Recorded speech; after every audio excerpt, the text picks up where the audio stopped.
Dear Nectarians, thank you so much for all your support throughout 2024, and I just enjoyed our journey together. And before we get into 2025, as we all know, every ending is also a new beginning, and I would like to wrap up 2024 with this video on a high note. And how am I going to do that? I have picked up 3 perspectives from 3 different esteemed guests. I put them together and presenting here, and I strongly hope that this helps us some fresh ideas to take along for our 2025. And with no further ado, here we go.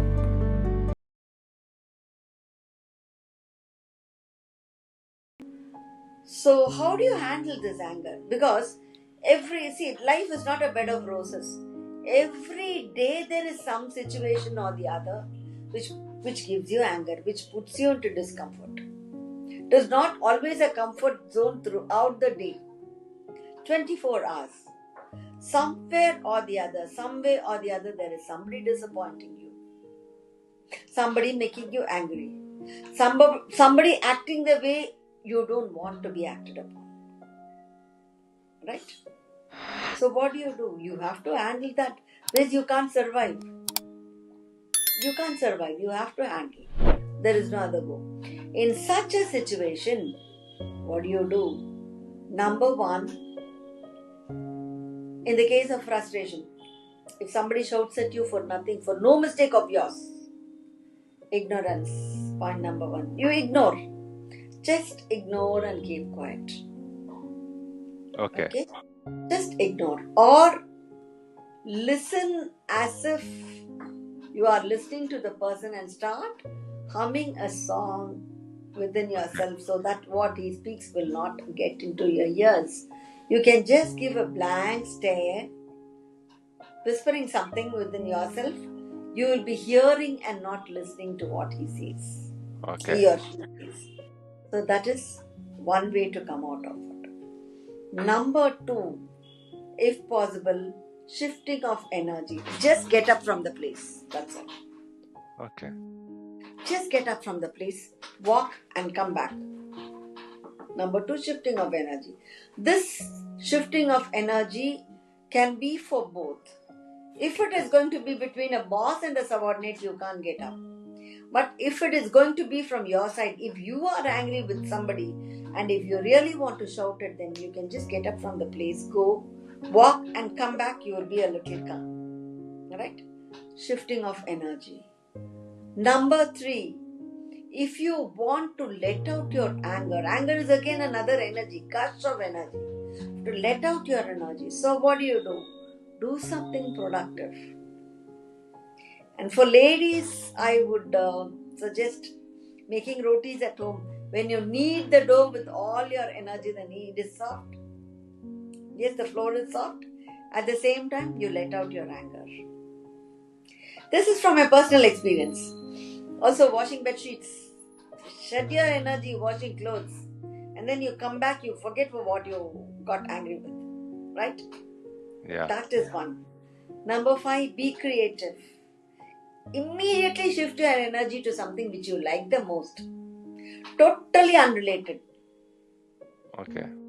That is the 5th and most important point. And then when you come back to the point for which you have to get angry, you say, it's just nothing, and you just leave it off. So these are the 5 important points to be followed. And of course, apart from these 5 important points, self-awareness is important. Is it worth getting angry for this particular issue? Is it worth shedding our energy? No. If you have a second thought, if you feel you don't want to get angry for that, it's no use, just leave it. Just leave it. You have to think whether this is worth getting angry or not. Otherwise, just leave it. That's all. And for worst cases, there's a, a hitter's bag or something, right? Yeah, the boxing punch. Boxing, yeah. With that, you can start punching. If you're very angry with somebody and if you really feel like beating somebody whom you can really meet, you can do that. Point number 6. Nice. Point number 7, you can write down, because with certain people you cannot just let out your anger. For example, I said the boss and the subordinate, husband and wife, student and teacher, right? Student and teacher, and husband and wife, student and teacher, parents and children. See, children or students, they may not, that again the status speaks. They are in a position to shout, they can shout. Can the children shout back? No. At the teacher? No. Can the subordinate shout back at the boss? No. At least Right? in Indian situation, yeah. Yeah, in Indian situation. Yeah. Yeah. So what can be done is, whatever a person feels like scolding, for example, my teacher is a fool. My teacher scolded me for this. I'm angry with her, or whatever it is. Whatever he feels like talking in anger to his or her teacher can be written on a piece of paper. That's a very big outlet. Of course, the paper should be destroyed. That's the important point there. Paper should be destroyed. So this habit of journalizing is very good. Journalizing the anger on a piece of paper and then tearing the paper. So that is the immediate, you start writing, and that is the immediate remedy. Immediately you take a piece of paper, you write, and then you write whatever you feel like writing, all rubbish, and then tear the paper and throw. There you are relieved. So that is another way of overcoming anger. And another point is, who gets angry with whom? The first point, I'm coming back to the first point again.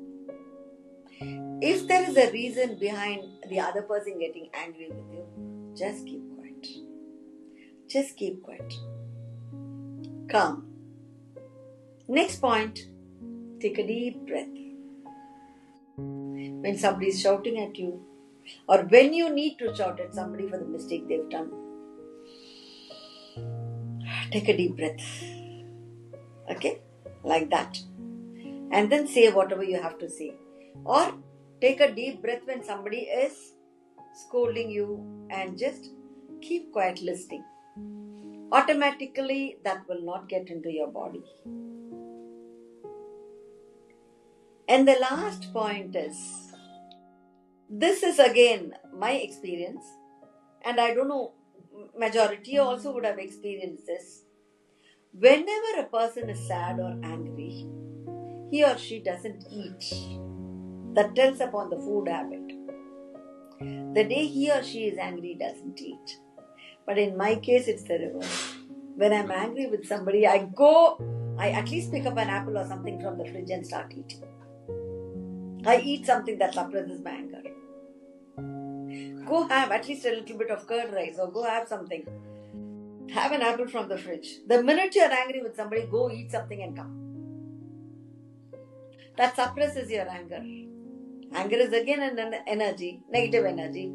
Push down your energy, you will concentrate on your apple for some time, and you will not know for what you have been shouting or for what you're shouting at, right?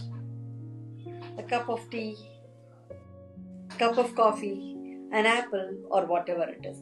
So these are some of the points which can be followed in our daily life to get over anger.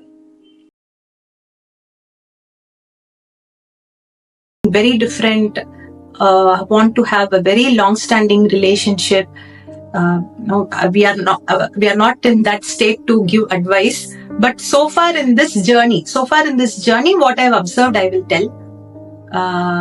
It is to agree to disagree and just respect as a person.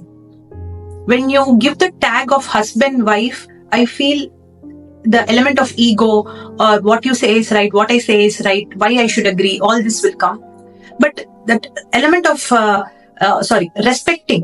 respecting each individual as a person themselves, then I feel there is friendship. I will, I will tell friendship is the base. If there is strong friendship, then we can withstand any weather, I hope. Yeah. So That's what I saw with my parents also, and what I see from my elders in the family. All the, be it my mother-in-law, father-in-law, or my auntie, uncle. What I observed is there's this friendship inside. On top of it, you will have all the other flavors. There will be fight, arguments, respect for the individual. When you respect, you will slowly respect their time, their space, their likes, their dislikes. Nice. Knowingly and unknowingly watching my siblings. See, as you rightly pointed out, the ninth one. So you are in the last. You should tell yes to anything, Yeah, and those days, talking back, elders not encouraged either in the school or at home. But in my situation was a bit different. No, they were never harsh with me. That I should admit. Always, I was given the full liberty. I was given the whatever I was needing, I got. So there was no want for me at that time. But I was observing, see how the elder people in the family, they are able to have a control over the rest of the family. When in a joint family, so many every day will start with some issue, and how are they handling it? That at that time I realized they were never getting angry. The same, like my mother, they were calm and composed, and they never compared the siblings. That I really loved it. See, we are 9. All of us had different interests, different likings, different capabilities, different limitations. Never we were compared one with another person. But we were encouraged on the line what they thought we are capable of. So identifying the right talent of the team. See, when I say team, it is a family then. Or when I got to my job, it was my department or my students. No, I used the lessons that I learned from my family. How you have to be a leader. For being a leader, you have to set an example. That is a very, very important trait. Those are the perspectives. I hope you like them. And which one did you like the most? Type in the comment section. Also, if you like, try to drop your vision for 2025 in the comment section. Can't wait to see them. With that note, thank you, Todden, Namaste and Vanakkam, and best wishes for 2025. Just remember, hope is precious. Signing off, your CNK.